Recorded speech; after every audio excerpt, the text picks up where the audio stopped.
Okay, 3, 2, 1. Actually, That was pretty Let's tight. go. Let's go. Hey, can I ask you a question real quick? Go for it. Do you have friends? I did. Huh. Good, because we're going to talk about this. Oh, yeah. So what's the title again? What's the title? Right. So first of all, this is the Upper Room podcast, so we explore and share ideas.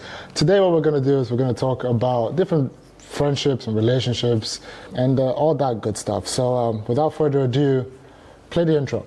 Don't you think that making friends who are like not on your own level is like risky? You know, find out why this person is a good investment. You can't be in a one-sided relationship and expect that to last.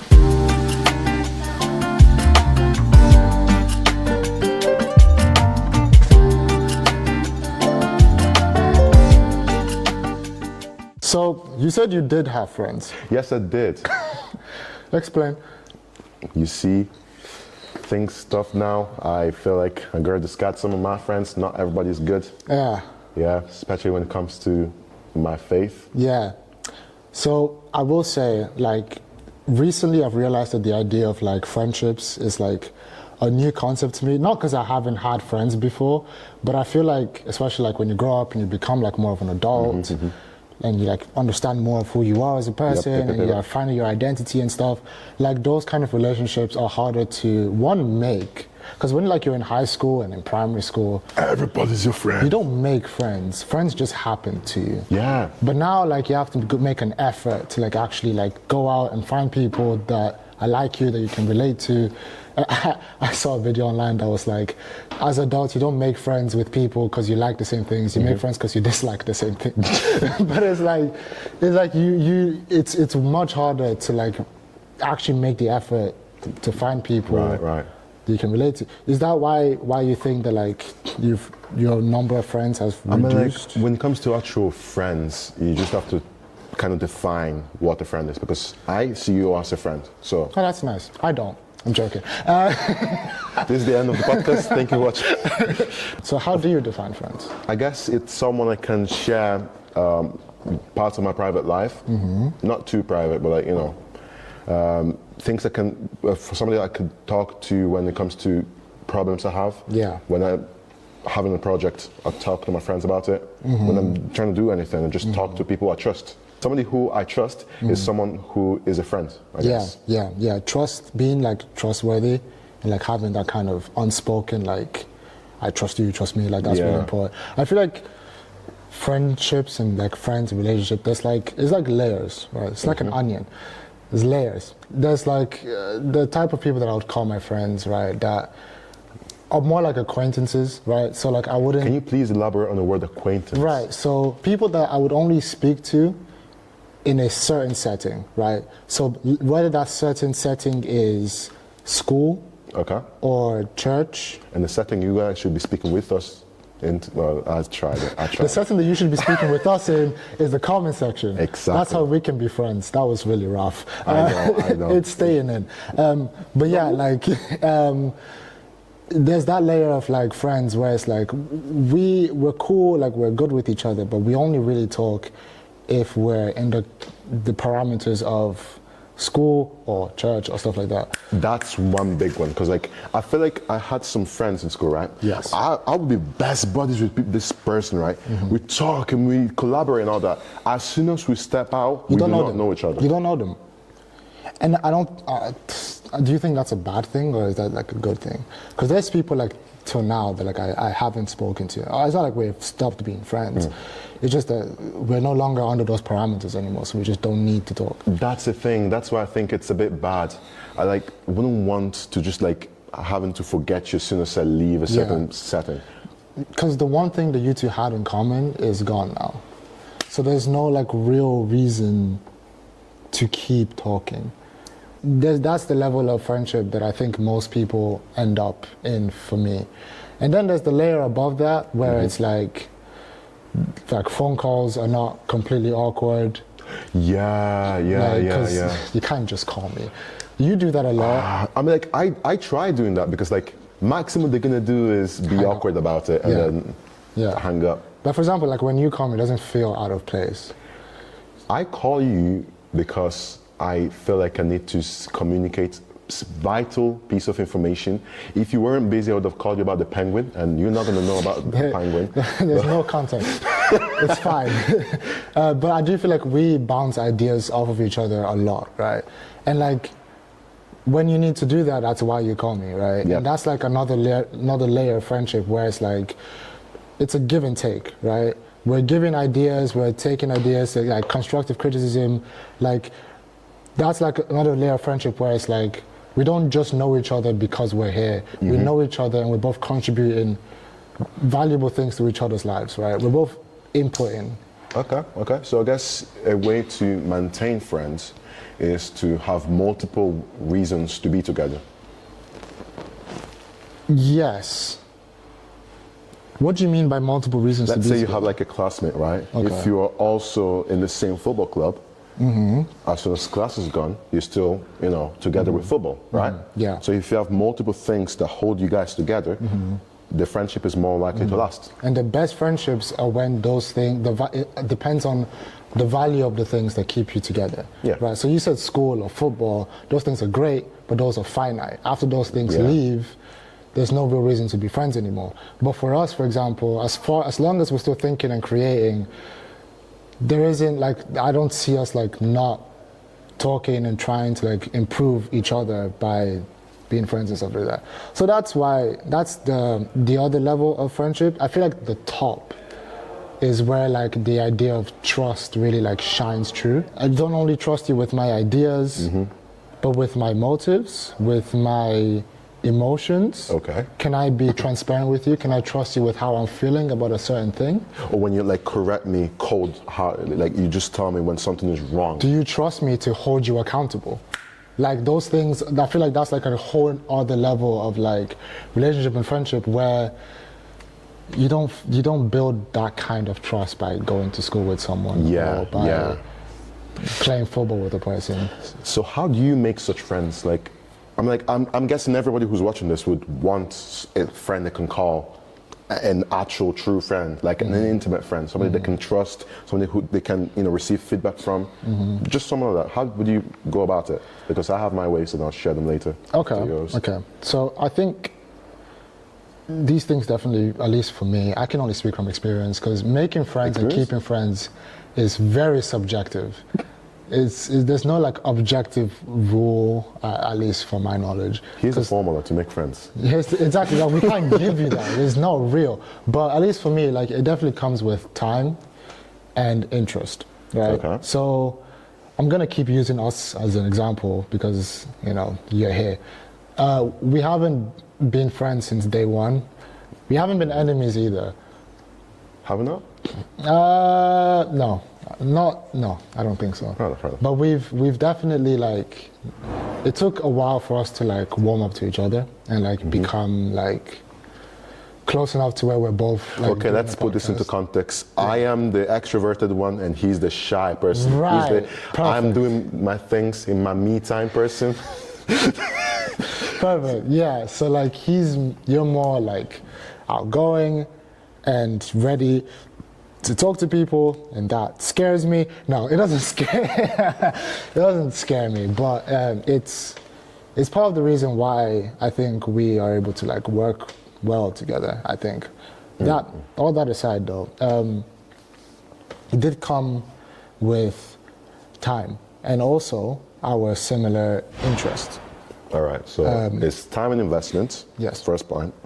Second point is Another thing that creates like stronger, long-lasting relationships, I think, is what you can give and how much you're receiving from that person, right? So there are some relationships and friendships. And by the way, when we say relationships, we're not even talking about romantic or like marital. We should do one episode about that. We probably will, but we'll have someone who's experienced in that area. A married person. Yeah, you don't need two single people talking about relationship advice. But like when it comes to like friends and stuff, I feel like you can't be in a one-sided relationship and expect that to last, right? Because then Unrequited. explain that. It's when Is it's that only what one that means? party. Oh, I Yeah. didn't know that. Just fancy, you know what I'm saying? Thank you. That's good. Unrequired. You can't do unrequired. I'm going to use that so much. It might be wrong, so don't. Okay, maybe I won't use it then. That's fine. You can't do like one-way relationships, right? Right, It right. needs to be like it needs to be dual, Mutual. mutual. Thank you. Mutual. I'm just that guy when it comes to words. I'm not. Your vocabulary today is amazing. There has to be like a It's a German mutual. There has to be like a mutual like way of information, right? Where you're getting things from me, I'm getting things from you. What am I getting from you? I'm asking you to do things Good question. with engineering, and you say that breaks the laws of physics. It just But like, overbited. I give nothing to this friendship. Is what we're learning. But yeah, in a good relationship, and it doesn't even need to be like the same thing, right? Mm-hmm. So say in a relationship where you're both going to like uni, you're both going to like school. There's one that maybe like knows more and is able to help you that way, but then one person is more emotionally available to hear what you have to say. Ooh. So like there's different ways in which you can help and Right. receive that kind of help, right? Else, smart people would only befriend the smart people, and dumb people would only befriend. Which, you know, when you see those things happening, there's like a clear like divide, and like the not so smart people stay where they are. And what are you looking at? And then the smart people don't really get smart, because I feel like, at least for me, teaching is a way of learning. Yeah, but like when you got like all the elders in church and all the older people who tell you that iron sharpens iron, or whatever the verb is, don't you think that making friends who are like not on your own level is like risky, because you know risk to fly too low, whatever? That is very true. Yeah. There is definitely a threshold. Value yourself, value your time, because these friendships cost you your time, they cost you your interests, right? And you want to put that into someone who can, it's like an investment. Friends are just Yeah, investments, yeah, right? yeah. You get that back. Don't waste that investment on someone who isn't going to give that back, right? So I don't know how would you deal with those kind of people? Like relationships or friendships where like they're not very constructive, they're poor, they're like you're not really getting anything from You draw the them. line. If you don't know Pythagoras, you can't be my friend. But maybe not with Pythagoras. I guess the first step would be Jesus. So screw Pythagoras. If you do not know Jesus, you can't be my friend. You see, I tried. It's something that actually happened a couple of days ago, right? Do you know this Shine the Light conference? This nice conference coming up. It's mobilizing like 100,000 Christians to reach up to 1 million people and all that. I'd actually tried to get some of my friends who I thought were Christian. That didn't go well. It didn't go well. And I'm still delivered after about 3 days. And I know they're on social media. Yeah, because they post stories. Wow. Yeah. Wow, they're just blanking it. Yeah. That's wild. Whenever it's Christianity, they don't want to do nothing with it. Especially like as Christians, I think it is harder for us to find friends because our interests are not most people's interests. So we don't have that common ground with a lot of people. And especially like most Christians, Do not be equally yoked. exactly. Most Bro. Christians aren't willing to compromise that part of themselves in order to just make new friends. We shouldn't compromise. We that shouldn't. part. No, Yeah. no, we shouldn't. And that's like, it's good that Christians aren't doing that. But you said like that the line needs to be drawn. If you're not helpful in this way, you're gone. How do you like properly cut people off? Like, is that even the right way of saying it? Like, do you cut people off? Now, this is difficult because, for example, during my college stay, I had these people in my class which wanted to be more than friends. Like, not saying that in any weird way. or Again, anything. we're not the right people. Maybe him more than me, but you know. What? These people weren't the greatest people. They were like people who vape, people who listen to unworldly music, not very good worldly music. Yeah, you said that wrong. Vocabulary has gone down. Go on. Beside the point. Go on. These people wanted to be like going out with me and all that. They wanted to like go places. Yeah. And I noticed that this is just not the people I want to surround myself Yes, with, right? yes. So the first step is to simply make it known that you're less interested in their activities. Yes. I wouldn't necessarily say lie to them saying, oh yeah, I'm busy, because that's just lying, right? But sometimes you just have to be bold and say that you don't want to do it. Maybe not say that I don't want to be your friend, I don't want to be around you, I don't want to have anything to do with you. Please never contact me ever again. That's a bit childish. I do not like seeing your face. Yeah. Whenever I see your face. Gosh. Okay, let's the way I see it is not like an immediate like cutting off, right? Yeah. It's probably like, because we've said layers, right? Yeah. Bring them down a layer, right? That's smart. Bring them down to acquaintance. You know what I mean? Like bring What them does down. acquaintance mean? Like Is that access already? just like you just know them because you go to like the same college or the same school All right, and fair stuff. enough. I think I asked that already. Because there are some like situations where like, regardless of whether you're friends, whether you like this person or not, you may need to work with this person eventually. That's where like your friendships don't matter anymore. Because now it's necessity, right? Like you need each other, not because you're friends, not because you like each other, but because you both have a common goal that you're trying to get to, and that goal doesn't care about your feelings for each other, right? So you still need to keep that kind of level of respect or kind of interaction with people to where like you're not completely cut off and like you can work with people, right? Because today I met new people that I am going to like work with, right? And are these people going to be like lifelong friends? Honestly, knowing the kind of person that I am, I doubt it. But are we going to work well together? I hope so. I pray that we do, right? But that doesn't mean that we're going to become like close friends. Right. So yeah, that's So like one thing is just saying it, right? Just saying all the steps, but like actually doing it. How would you go about it? Like, let's say I'm the bad friend, the bad influence, right? Sure. And I come to you and say, Yo, Lem, are you still up to going out? Like, First of all, still up assumes that I agreed before. yeah. No, let's say like we went out before, right? Okay. We went out once, and when we went out, you realized that this is not the type of people I want to associate myself with. Okay. Because that's exactly what happened to me, right? Yeah. So are you still up to going out? No. What's up? See, and then that's my problem. Well, I went to justify myself. But In the name of Jesus, I rebuke you. But I will say, when I have said no to things, it's either because I try to be as honest as possible. I'm not going to lie to you, because that's not the kind of person that I am. So if I don't, it's either I don't want to do it, I just don't want to, or I have something else to do. Okay, so a very smart person I know, I'm not going to make names, but I'm pretty sure you know him. Okay. I think a suggestion that he would give is to be wise with your time. I know it's completely unrelated. However, let's say that you're going out for an hour. You're going out doing what? Something probably not as productive. Yeah. When you want to cut somebody out of your life, not completely, but like, just bring them out down the layer. Just like you said, friends are made with investment in time or whatever. Something like that. Some of that. Interesting timing, right? You just delegate less time to them up until it's completely gone. Right, let's say you was meant to stay with them for 2 hours, bring them down to 1. Like, let's say you were going out every day, right? Just say, oh yeah, I can still go out, but I can only go out for an hour.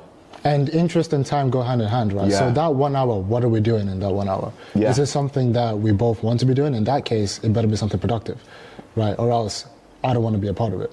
And right? that is how these people who you deemed unworthy to be your friends become worthy. Slowly, they move up the scale a little bit. Now, can these people like reach the top where we're like emotionally vulnerable with each other? Probably not. Who knows, right? Because I'm also not going to be emotionally vulnerable and like be like fully transparent with someone who maybe isn't a Christian, for example. That feels dangerous, And then like, depends on the topic. I'm pretty sure you're gonna be emotionally vulnerable with your, I don't know, psychologist or something, What, or therapy? a trusted mentor or a teacher. Yeah, but most mentors, at least for me, are also like believers, like Christians as well. Oh yeah, sure. I don't like confide in teachers unless it's the subject. Okay. You know what I mean? So that's where I am. That's where I'm I'll at. give you that point. Yeah. Points. Okay, I'll take it. Don't take it back, I'll take it. So that's, I think, the best way of it. Don't like, because you also can't be like aggressively like stay away from me. Like, you drink, you vape, you smoke, don't talk to me. Don't even look in my general direction. That creates a holier than thou kind of. That creates an unnecessary divide. Yeah. Right. But set your own boundaries, make those boundaries known, and it's up to them whether they respect those boundaries or not. Unprofessional.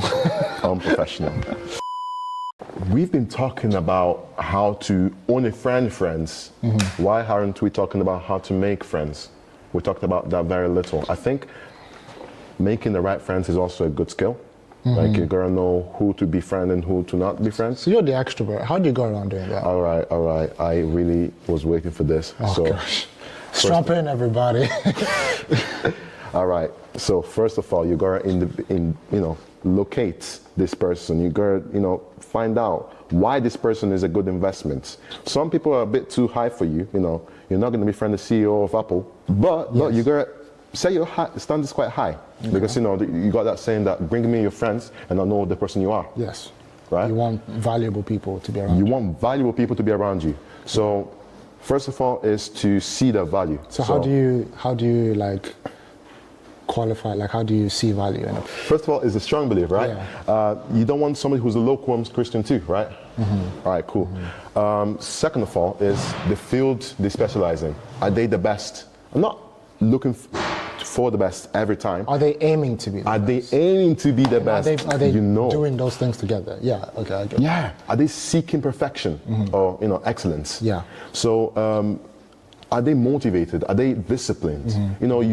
People say, oh yeah, you don't need motivation, you just need to be disciplined. But you also need a motivation. Yeah. Because when you're motivated, you're motivating people around you, right?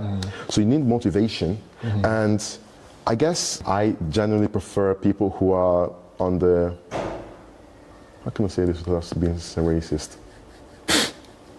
You like people with similar culture as you? Yes. Okay. Because when you share culture, I'm not saying that don't have. There's common ground. There's common ground. It's easier to make friends that way. There you go. So if you share things which are deeper than just the things you're in for, like school or whatever, work, it's gonna give you that extra advantage. But of course, you can still make friends from other cultures. There's and maybe all kinds of people. Maybe having different cultures is what brings you guys together, right? So culture, the way you interact with each other, just all these type of things play into how you make friends. So you're the new friend, right? You're the person I don't know yet. I come to you and I say, yo, I want to say my name is Francesco. What's your name? Lem. Lem. Just Lem? We don't have to do all this. And then what would happen? And then I just try to be spontaneous. I try not to sound too full, because some people think that they need a script, right? But when you have a script and things deviate from the script, you're screwed. You panic. You panic. And you begin to shake and you sweat and then don't want to be your friends anymore. Comment on the look. Make an assumption. An assumption forces you to answer if you want to make that investment in me. I've seen that hat you have in Brooklyn, New York. Are you American? No. You look American. Wow. That's a compliment. I want to be good friends. But I see what you're trying to say. So find something to start a conversation with if you're trying to be friends with this person. Yeah. I see that. I get that. Do you ever feel though, because I hear what you're saying, but I feel like especially like going into uni, meeting a lot of new people, and having the same conversation with like 50 people, because they're all trying to do what you just said. Right? They're all trying to say, oh, what are you studying? Oh, what college do you come from? Oh, what did you study in that college? Like you hear that, you answer that like 100 times to the point where there's nothing special about this person at first. Put a sticker on your head with your resume. Exactly. Just all of the answers are on my hand. Just don't even ask me. They're there. Just get a QR code. Exactly. Yo, get a T-shirt that says here's everything about me. Oh my. Merch. Okay. Like, hi, I'm. You heard that merch? Yeah, our producer is our idea guy, right? He's our merch guy. Yeah. Just write that down. He's writing that down. Write that down. Okay. QR codes. Codes. Everything. Like, hey, my name is, and then everything about yourself, so you don't have to introduce yourself ever. That would be so clutch. Okay. Anyway. For introverts. Yeah. I like talking. Just about to myself. save time. If you really care to know about me, read it. Nah. If that was out when we met, I don't think we would be friends. Yeah. I wouldn't go through the effort. Yeah. Really? I think just having to scan someone's shirt discreetly. Yeah. Like, I'm not taking a picture of you and just. Yeah, but I would know. let's move on. We'll iron this idea out later. I think we've learned how to like deal with like poorer, less constructive relationships. Yeah. And eventually, bear in mind, if you notice that these people are not adding value to your life and you keep needing to bring them down and down and down, don't force it. And you down. know, if you need to force it, then it's probably not worth keeping, right? If you feel like they're hanging on by a thread to falling off the friendship scale, then I guess, you know, like a proper cutoff. you know, is not gonna like hurt. it's they just then if they're not adding value to your life, then it's not by force, right? So I would say that. The So people you need to cut off immediately are the people who are removing value from your life. If, you know, they're wasting your time. All if the they're time. encouraging bad behavior, Yeah, those people, straight out. yeah, for sure. The people you move down slowly are the people who don't add much or none value. But do you think that adding value is something that can be learned and practiced over time? I think you'd see that though. You'd see that this Right. person will eventually add value Yeah, or but will if- eventually be better as a friend. Yeah, but if you wait long enough and there's no improvement, For example, with me, you and I, Yeah. when we first met, Yeah. I couldn't speak English. You wouldn't know Yeah. that I could ever be useful to you. and now we have a podcast. Look at that. Look at God. Look at God. Praise God. But yeah, for sure. That's good. So we've talked a lot about how we want, like the kind of people that we want to be our friends, like what we are looking for and what we go and we're like, yeah, that's someone that I want to be friend. Now come back to the people that are already in your life, right? People that you already live with, around, do life with. What do you think those people need you to be for them to grow? And What- bear in mind their growth impacts you as well, right? So like both of your growths will help each other grow further. Or like I said, iron sharpens iron, Yep, right? The yep. sharper one iron is, the sharper the other iron is going to be. I don't know if that's how iron That's sharpening not works. what the verse says, but we'll go by it. But that's kind of the idea, right? So Right. what do you think what kind of person do you need to be to help people? Like personally for you, what do Okay, you think? so again, because we're two believers, we established that. I think as a person that improves other people, I should be somebody who's not afraid to talk about the gospel, talk about Jesus. I believe that, you know, when you share things like the Global Crusade, GCK, which you should totally go and check out. We've done this already. I know. You, in a way, kind of planting a seed. Yes. Of course, I don't think you should start with GCK because they're about 2 hours long, and if this person is not a believer, they're not going to watch it. Yeah. But maybe it's just like 30 seconds YouTube shorts or TikToks. Or even just conversations that you have with Yeah. these people. Or let them reflect on certain things. Like, let's say they vape, right?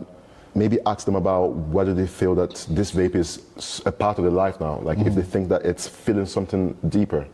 When you have these type of conversations, you're kind of finding out about themselves, them, Yeah. whilst also planting a seed, whilst also trying to reach them in a deeper level Yeah. or a upper level. I'm not going to include that, please.